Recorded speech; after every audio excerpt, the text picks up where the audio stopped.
하나님의 말씀 구약성경 시편 57편 1절에서 11절에 있는 말씀까지 한 절씩 나눠서 읽고 마지막 절 같이 읽겠습니다. 제 성경 구약성경 843쪽에 있습니다.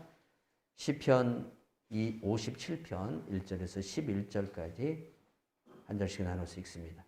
하나님이여 내게 은혜를 베푸소서. 내게 은혜를 베푸소서. 내 영혼이 주께로 피하되 주의 날개 그늘 아래서 이 재앙들이 지나가기까지 피하리이다.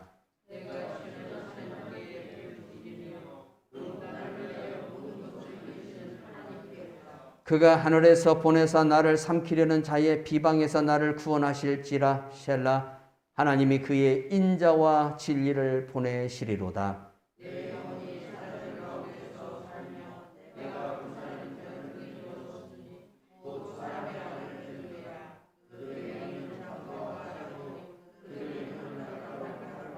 하나님이여 주는 하늘 위에 높이 들리시며 주의 영광이 온 세계 위에 높아지기를 원하나이다.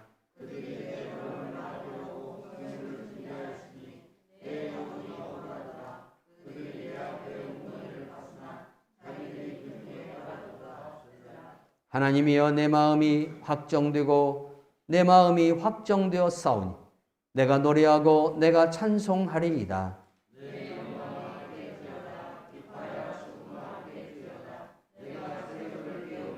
주여 내가 만민 중에서 주께 감사하오며 문 나라 중에서 주를 찬송하리이다.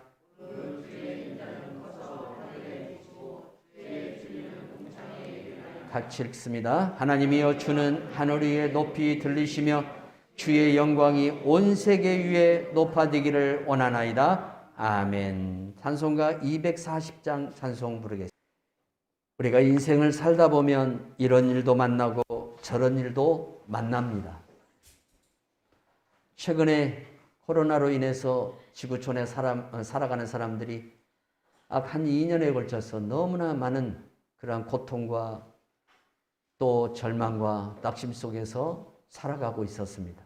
그런데 지금 불과 한 일주일 동안에 백신에 대한 부익부 빈익빈이 나타나서 백신을 많이 소유한 나라는 자유로움으로부터 이제 자유로움으로 나아가고 있고, 백신을 소유하지 못한 나라는 여전히 사망자가 급증해서 죽음이 그들을 마치 도살장으로 끌려가는 무슨 동물처럼 그렇게 취급하고 있는 것을 볼 수 있어요.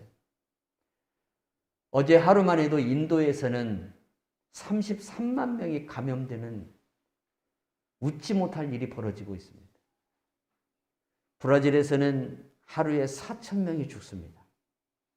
그래서 더 이상 사람을 매장할 장소가 없어서 오래전에 사람을 묻어놨던 그 무덤을 다시 파가지고 오래된 시체는 다른 데로 치우고 코로나로 인해서 죽은 사람들을 거기에 다시 묻는 정말 웃지도 못할 그러한 일들이 지금 벌어지고 있는 것을 볼 수 있어요. 여기에 비해서 우리의 정말 가까운 대만은 하루에 확진자가 단 1명 나올 정도로 그렇게 청정국가로 자리를 잡아서 어제 드디어 여행 자유를 풀었는데, 그 대만에서 아래쪽으로 쭉 내려가면 여러분 그 신혼여행을 많이 가는 그 섬이 있어요.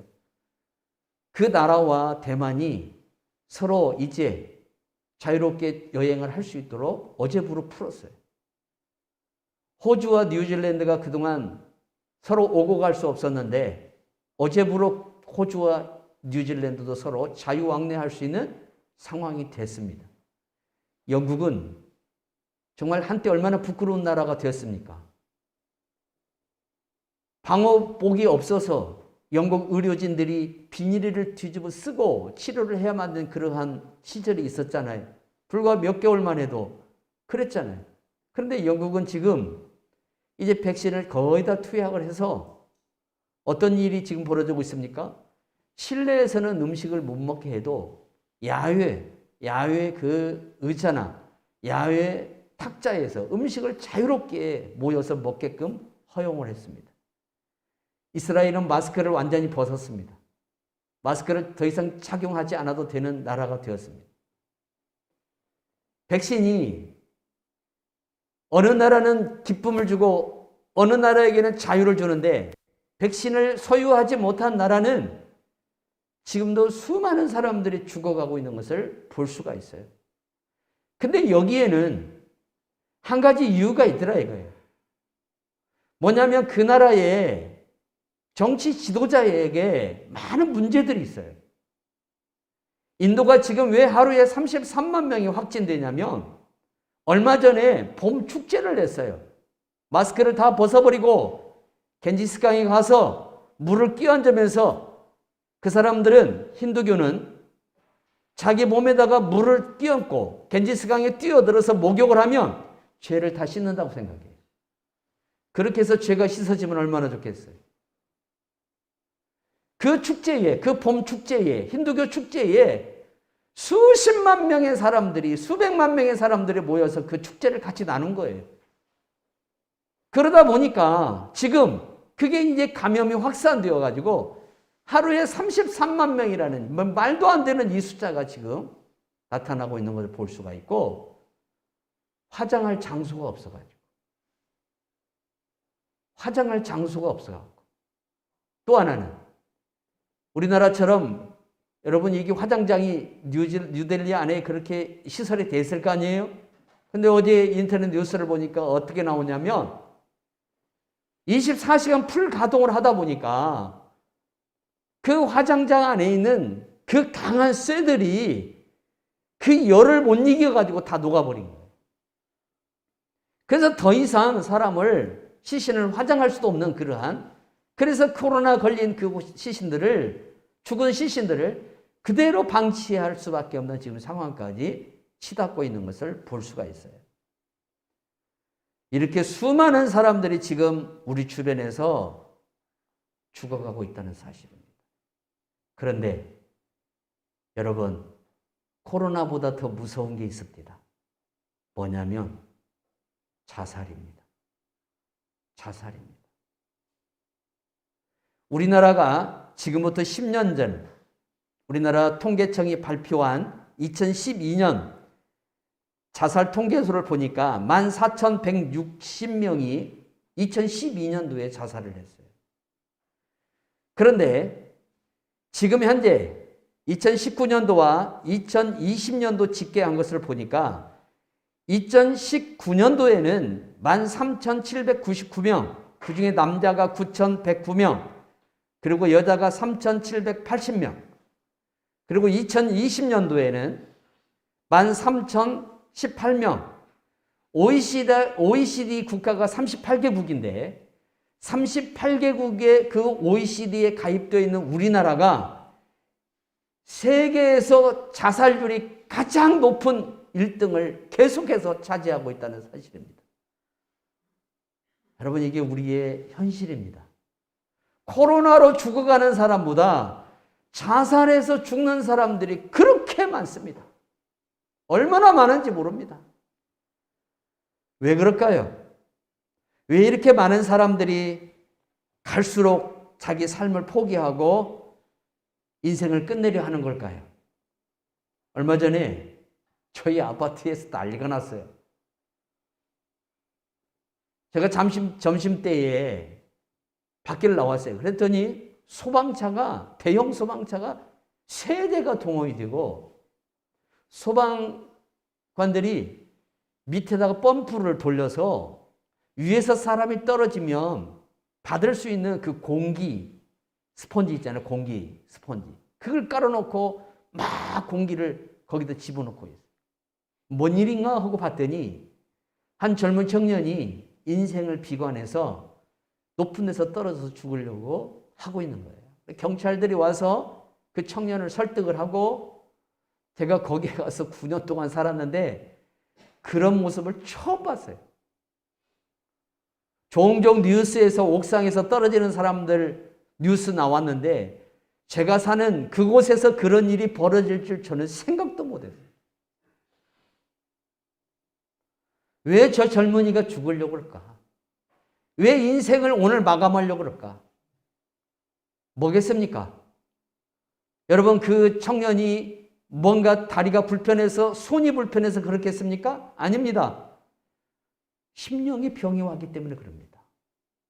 아무런 삶의 소망이 없기 때문에, 살아가는 삶의 기쁨이 없기 때문에, 행복이 없기 때문에 그냥 인생을 이대로 마무리했으면 좋겠다라는 그 생각이 그를 지배하게 되고, 그를 붙잡을 때에 그는 스스로 목숨을 이제 끊으려고 하는 행동을 취하더라 이거예요.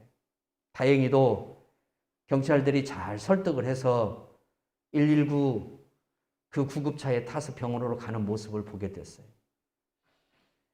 돈은 많이 벌었는데 마음의 평강이 없습니다. 또한 그동안 우리들이 누리지 못했던, 우리 전 세대들도 누리지 못했던 많은 지식과 정보를 가지고 있지만 그 과학적 문명 속에서 우리가 살고 있음에도 불구하고 안식이 없습니다. 평안이 없습니다.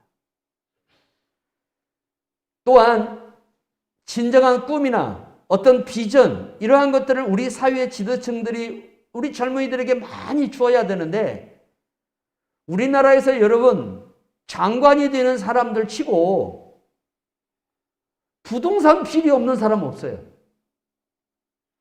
뭔가 청와대나 여러분 국가 이 기관에 들어가서 일하는 사람 치고 거기에서 수장이 되어서 국가를 위해서 헌신하고 국가를 위해서 일을 해야 할 사람들을 다 이렇게 보면, 그 청문회에 나와서 장관 청문회를 할 때 보면 다 뭐가 있어요? 자녀 문제,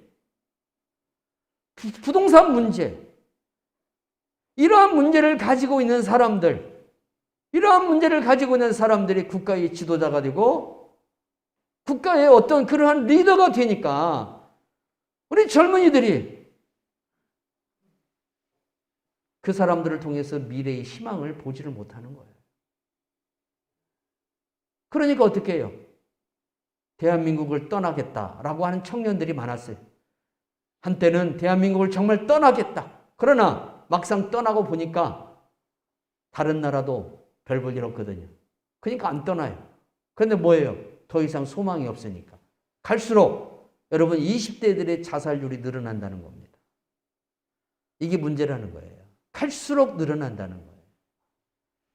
이게 우리의 정말 아픈 탄식이라고 볼 수가 있어요. 극한의 좌절과 인생을 포기할 만한 그러한 상황에 우리가 처했을까?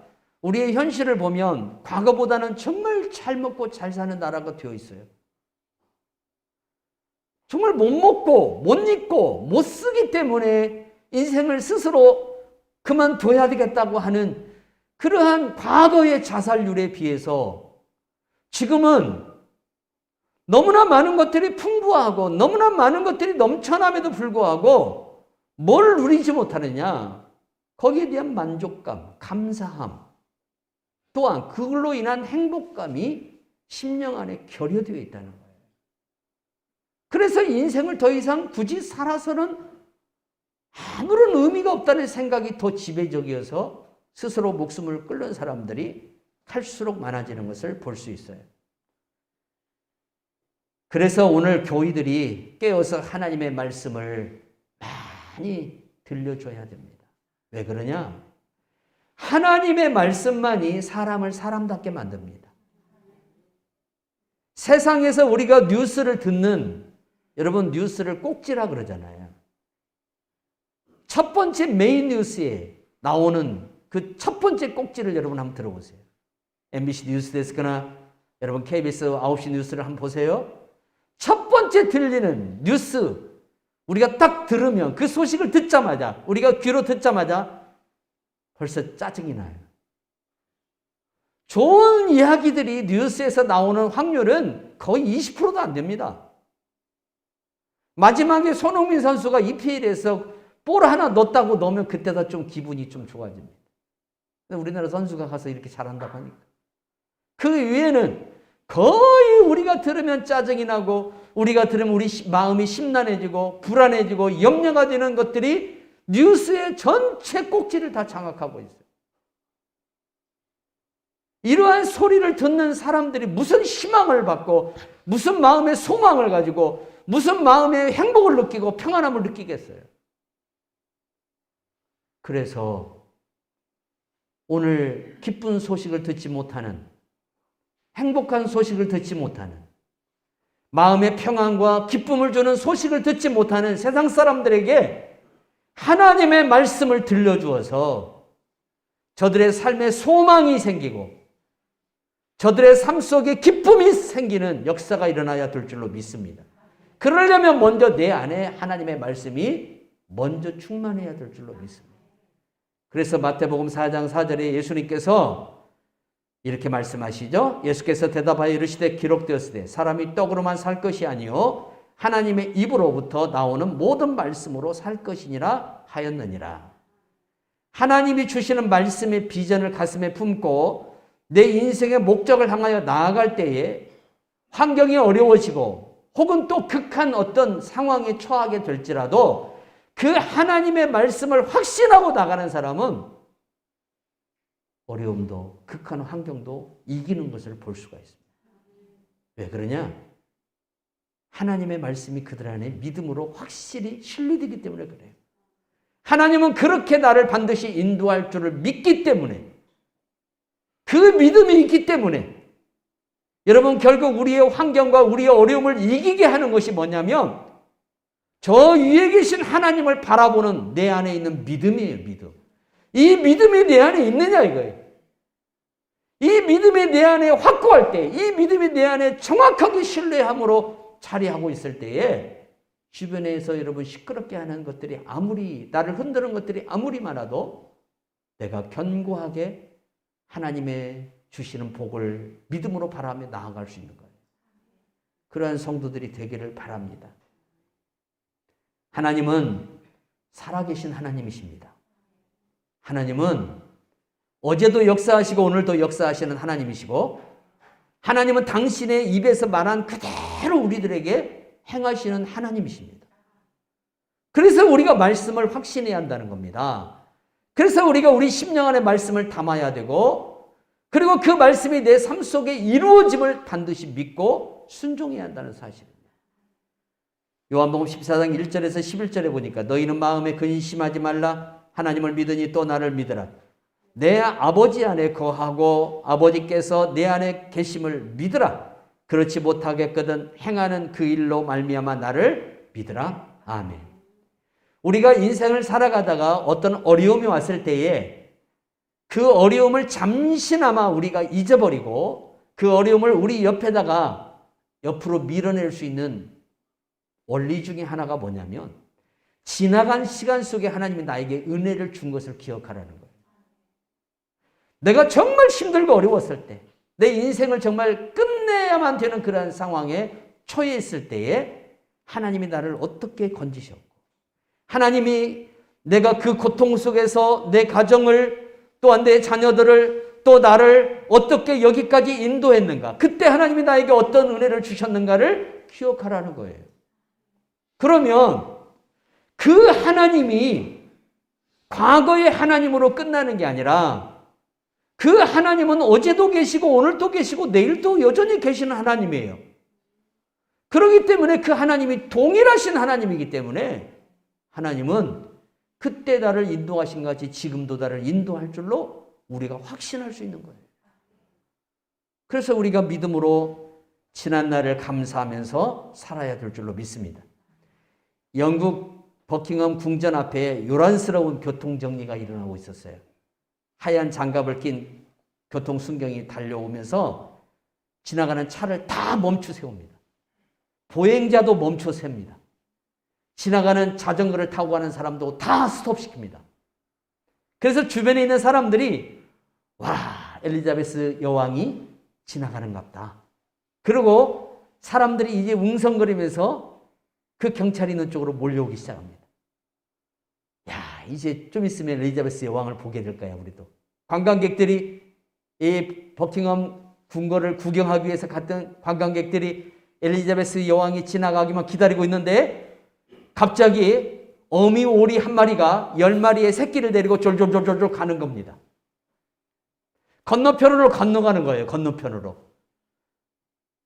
이 미물을 살리기 위해서, 이 미물을 교통 그 차량으로부터 살려내기 위해서 하얀 장갑을 낀 경찰이 전 사람들을 다 전면적으로 움직이지 못하게 정지를 시켜놔버립니다.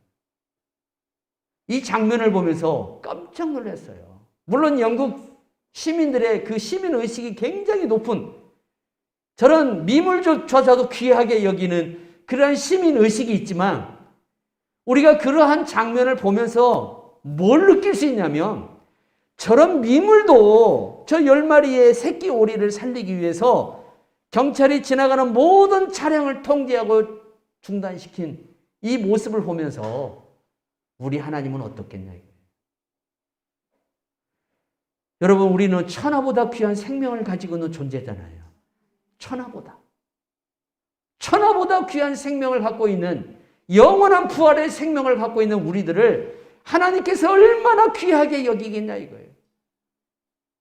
그래서 하나님이 우리 생명을 지켜주시고 우리를 보존하여 주시고 우리를 인도해 주신다는 거예요.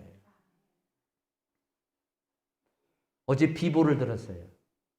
우리 최길만 집사님이 다니는 회사 사장이 갑자기 죽었어요. 이제 40이에요, 나이가. 41인가요? 이 친구가 밤에 차도 좋은 거 타고 다녀요. 벤츠 엔진 3.0을 타고 다녀요. 뭐 이런 차를 타면 다 안 죽는 줄 알잖아요.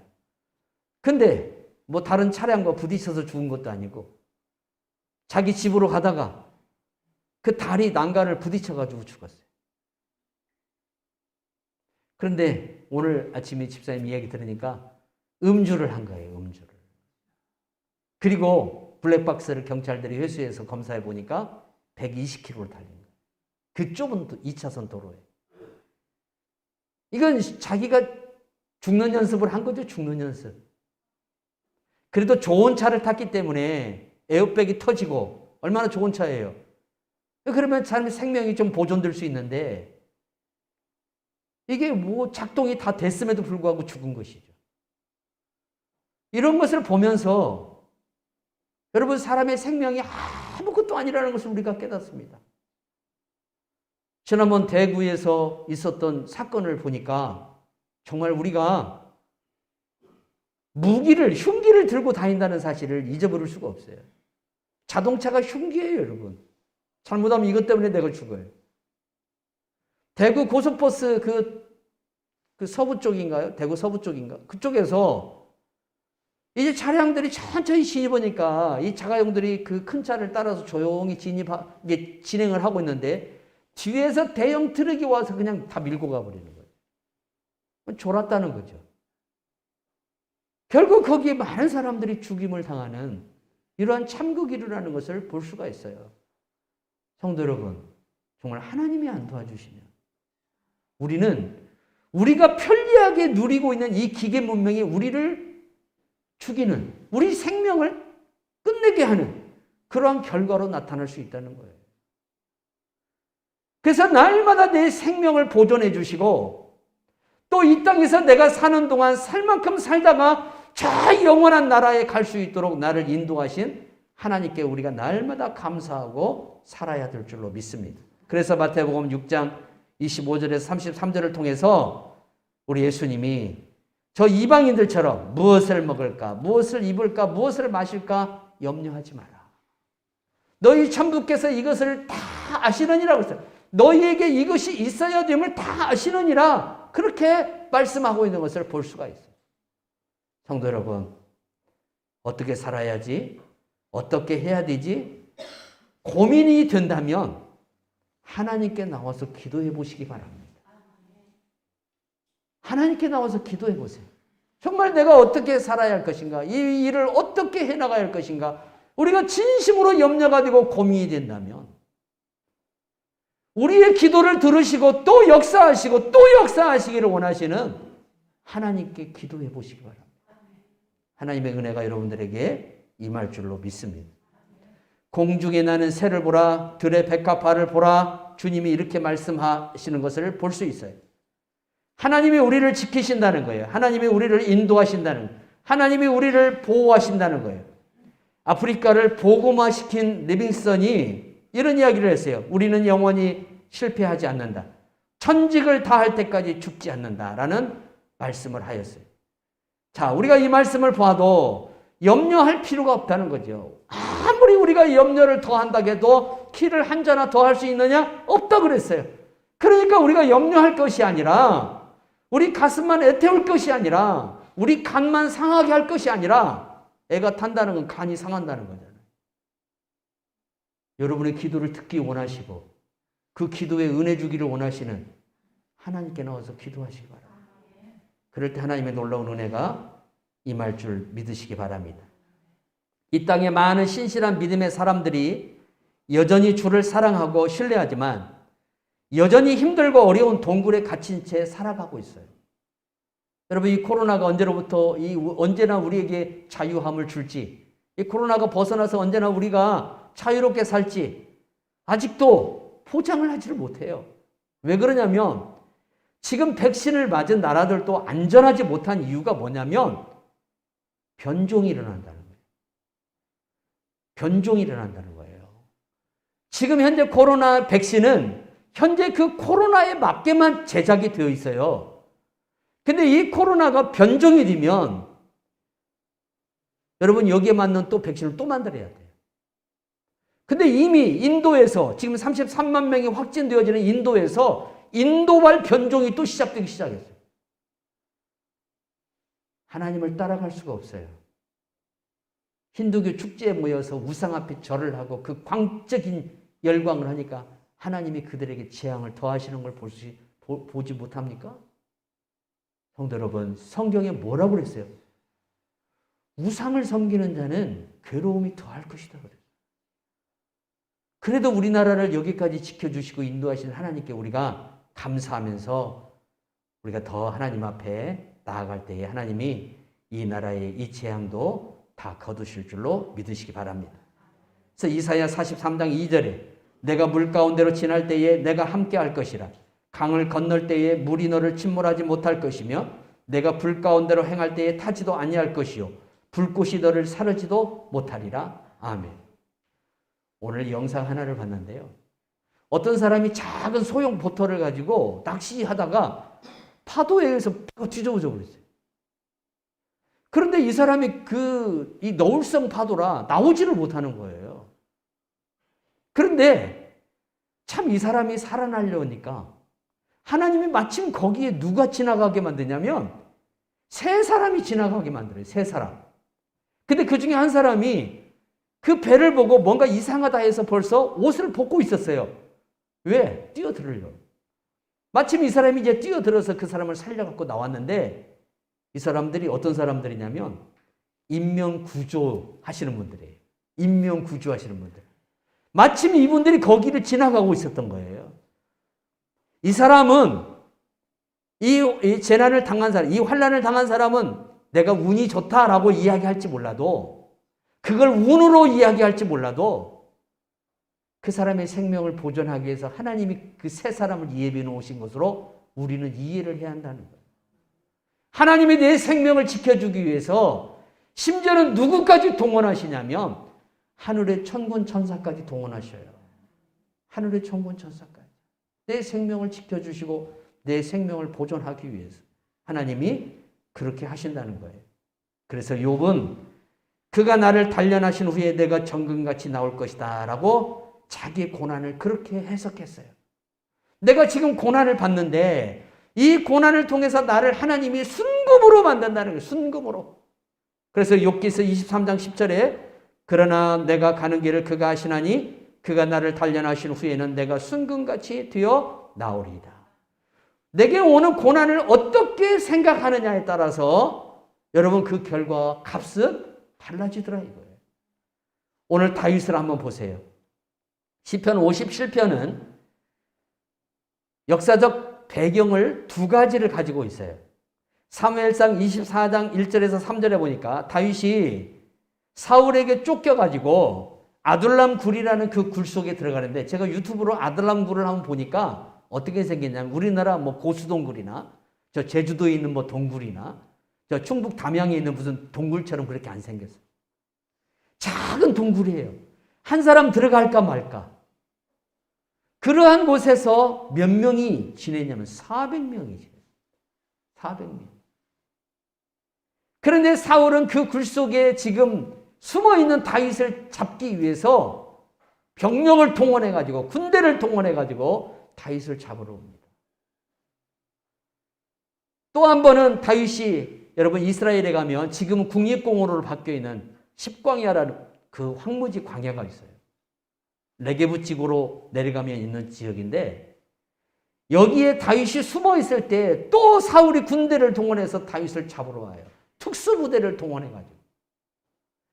이러한 고통을 겪으면서 지은 시가 바로 시편 57편, 시편 23편, 그리고 시편 8편. 여러분 시편 8편을 한번 읽어보세요.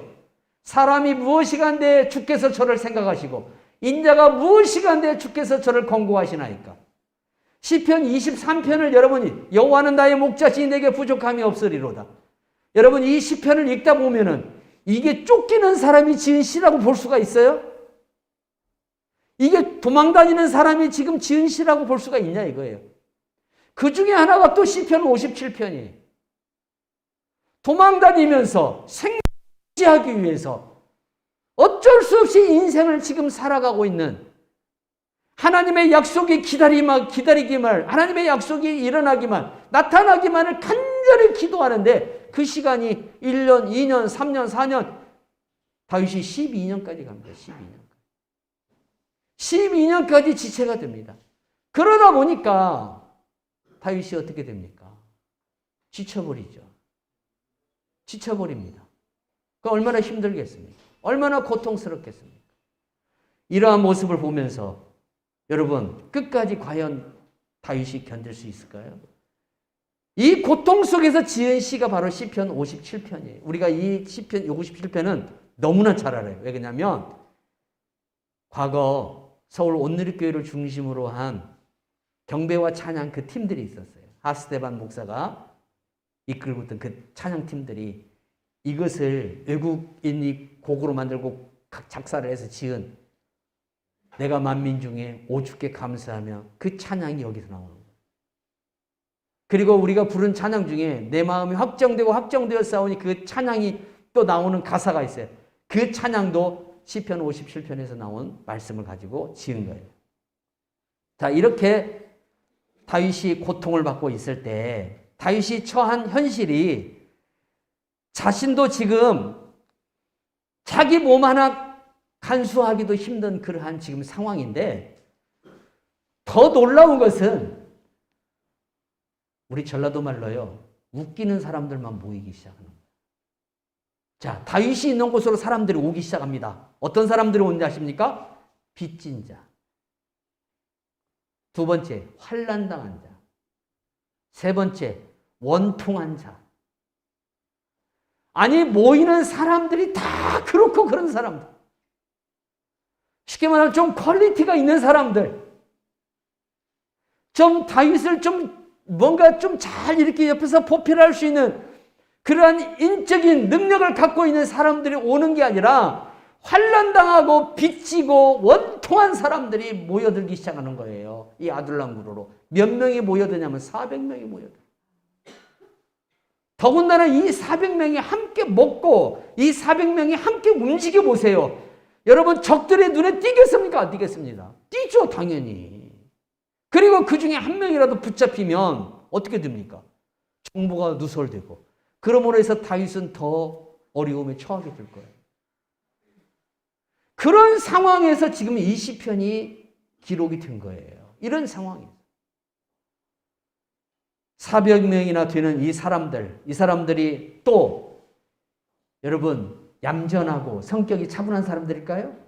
보세요. 이 사람들의 빚진 자, 원통한 자, 화를 가지고 있는 사람들이에요.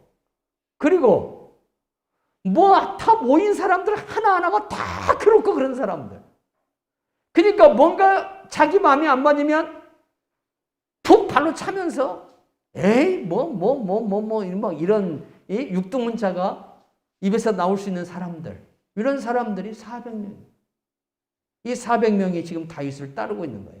더군다나 지금 다윗을 죽이기 위해서 쫓는 사람들을 보세요. 시편 57편 4절 보니까 내 영혼이 사자들 가운데서 살며 내가 불사르는 자들 중에 누웠으니 곧 사람의 아들들 중이라. 그들의 이는 창과 화살이요 그들의 혀는 날카로운 칼 같도다. 다윗을 죽이려고 하는 자들, 다윗이 그들을 뭐라고 표현하고 있냐? 사자라고. 그들이 마치 날카로운 창과 같은 그러한 이빨을 가지고 있다는 거예요. 그래서 자기가 죽기만을 기다리고 자기를 죽이기만을 기다리고 있다는 거예요. 얼마나 힘든 지금 시간을 보내고 있냐 이거예요. 6절에 보니까 다윗이 뭐라고 얘기했냐면 자기 발걸음에 장애를 가져오기 위해서 자기 이 아킬레스건을 끊어버리려고 한다는 거죠. 자기에게 장애를 가져오게 만들려고 하는 사람들이라는 거, 이 사람들. 이 사람들의 쫓김을 받고 있죠. 더군다나 자기를 따른다고 하는 사람들의 이 400명들의 하나하나 이 면면을 보면 정말 퀄리티라고는 찾아볼 수 없는 그런 모습들을 지금 가지고 있는 것을 볼 수 있어요. 그래서 시편 42편 3절에서 다윗은 뭐라고 얘기냐면 사람들이 종일 내게 하는 말이 내 하나님이 어디 있느냐 하오니 내 눈물이 주야로 내 음식이 되었도다. 자, 다윗의 이러한 모습을 보면서 사람들이 뭐라 그래요? 네 하나님이 어디 있느냐? 만약에 하나님을 네가 믿고 네 하나님이 있다면 네가 이렇게 살 수 있냐? 네 모습이 이게 정상적으로 하나님 믿는 사람이고 하나님이 네가 믿는 하나님이 너는 이렇게밖에 안 만들어주냐? 이렇게 조롱을 받고 있다는 거죠. 완전히 인생의 동굴에 갇혀버렸어요. 여론도 안 좋습니다. 더군다나 자기를 따르는 사람들의 면면이 그렇고 그렇습니다.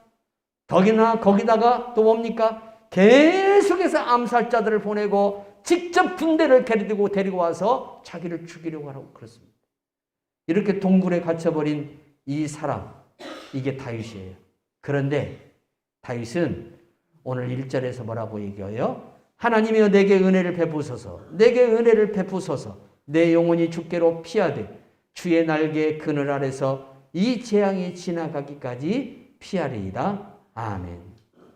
다윗이 이 재앙이 지나가기까지, 이 재앙들이 지나가기까지 내가 주의 날개 아래서 피한다. 어미 그 암탉 날개 속에 어린 병아리들이 들어가는 것과 같은 표정이에요. 우리 하나님이 나를 분명히 지켜줄 줄 믿습니다. 이거예요. 눈에 보이지 않는 분이지만은 마치 암탉이 날개를 펴서 자기의 새끼들을 보호한 같이 오늘 우리들을 그렇게 하나님께서 지켜주시고 나 다윗을 그렇게 지켜주시고 나를 따르는 이 400명의 사람들이 머리카락 하나도 다치지 않도록 인도할 줄 나는 믿습니다. 그게 다윗이에요. 정말 대단한 믿음을 가지고 있어요. 여러분, 우리가 이러한 믿음을 가지고 살아가야 될 줄로 믿습니다. 왜 그럴까요? 요한복음 14장 20절에 보니까 그날에 내가 아버지 안에 너희가 내 안에 내가 너희 안에 있는 것을 너희가 알리라. 우리 주님이 내 안에 있기 때문에 그래요. 우리 주님이 내 안에 있기 때문에 내가 아무리 환난을 와도 담대할 수밖에 없는 거예요. 내가 평안. 또 로마서 8장 31절에 39절에 보니까 여러분 무엇이 우리를 그리스도의 사랑에서 끊을 수 있냐? 없다라고 그래요. 아무것도 나를 향한 하나님의 계획하심과 인도하심을 끊을 수 없다는 거죠. 그러면서 다윗은 이제 뭘 갖습니까? 믿음을 갖습니다. 믿음. 하나님이 나를 지켜주는, 아무리 당신이 군대를 동원하고 특수부대를 보낼지라도 하나님이 나를 지키는 나와 함께 동행하는 사람, 이 400명의 사람들의 머리카락 하나도 하나님이 손상하지 않도록 인도할 것이라는 겁니다. 그 믿음을 가지고 있었습니다. 그래서 7절 57편 3절에서 그가 하늘에서 보내사 나를 삼키려는 자의 비방에서 나를 구원하실지라 하나님이 그의 인자와 진리를 보내시리로다. 또한 7절에서 8절은 뭐라 그래요? 하나님이여 내 마음이 확정되었고 내 마음이 확정되었사오니 내가 노래하고 내가 찬송하리이다. 내 영광아 깰지어다. 비파야 수금아 깰지어다. 내가 새벽을 깨우리로다. 이 새벽을 깨우리라는 이 말 가지고 가서 여러분 대한민국 목사님 중에 출세하신 분 한 분이 계세요. 김진웅 목사님. 여러분 이 시편 57편에 나오는 이 말씀 가져다가 책 하나 썼잖아요. 새벽을 깨우리로다. 그래갖고 유명한 사람이 돼버렸잖아요. 다윗은 자신을 가두고 있는 동굴을 어떻게 바라봤어요? 자신을 지금 현재 가두고 있는 이 동굴을 어떻게 바랐냐면 주의 날개 그늘로 본 거예요. 고통으로 보는 게 아니라 하나님이 나를 안전하게 이 동굴 속에서 지금 지켜주고 있다는 거예요. 여러분, 이런 시각을 가지고 있는, 이게 믿음이 아니면 나올 수가 없는 거예요. 지금 내가 현실이 바뀌어지지 않고 내 모양이 어떻게 지금 내가 원하는 것으로 나아가지 못할지라도, 내가 지금 동굴에 갇혀 있을지라도 이 동굴이 도리어 나를 가두는 것이 아니라 이 동굴을 통해서 나를 보호하시고 나를 지켜주시는 하나님의 은혜가 나타나는 시각으로 다윗이 바라보기 시작한 거예요. 그러니까 그 동굴 앞에서요, 밤에 하늘의 별을 보면서 주가 지으신 저 하늘과 저 별을 보니 그렇게 시가 나오는 거예요. 여러분, 시편 23편도 아둘람굴 입구에서 지은 겁니다.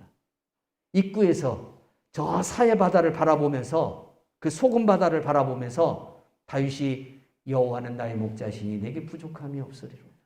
쫓기고 있는 사람이, 죽음의 위험이 눈앞에 있는 사람이 여호와는 나의 목자시니 내게 부족함이 없다라는 거예요. 먹을 것이 없어서 가서 구걸해야 되는 사람이 여호와는 나의 목자이기 때문에 내게 부족함이 없다라는 거예요.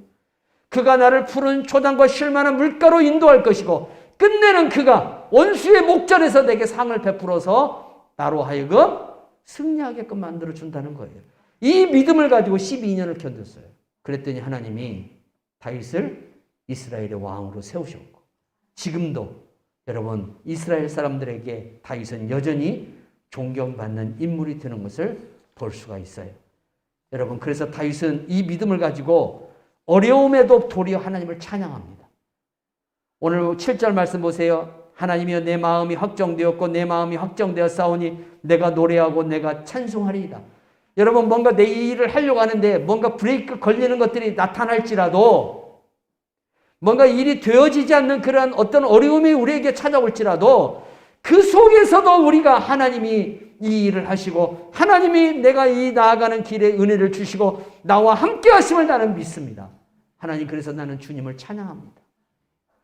이 신앙으로 나아가면 반드시 하나님은 그 은혜를 우리에게 주시는 하나님이심을 믿으시기를 주 예수의 이름으로 축원합니다. 하나님 아버지, 감사합니다. 오늘도 시편 57편을 통해서 하나님이 오늘 이 말씀을 나누게 해주심을 감사드리옵나이다. 이제 아버지, 우리 성도들에게 더 귀한 은혜를 주시고, 비록 우리가 인생을 살다가 동굴 속에 갇히는 어려움이 있을지라도 하나님, 우리가 그 동굴을 갇힌 원망과 불평으로 볼 것이 아니라 하나님이 나를 보호하시고 연단하는 정금같이 나오는 그 과정이라고 보는 우리의 영적인 시각이 열리게 하여 주시옵소서. 감사드리옵고 예수님 이름으로 기도하옵나이다. 아멘. 찬송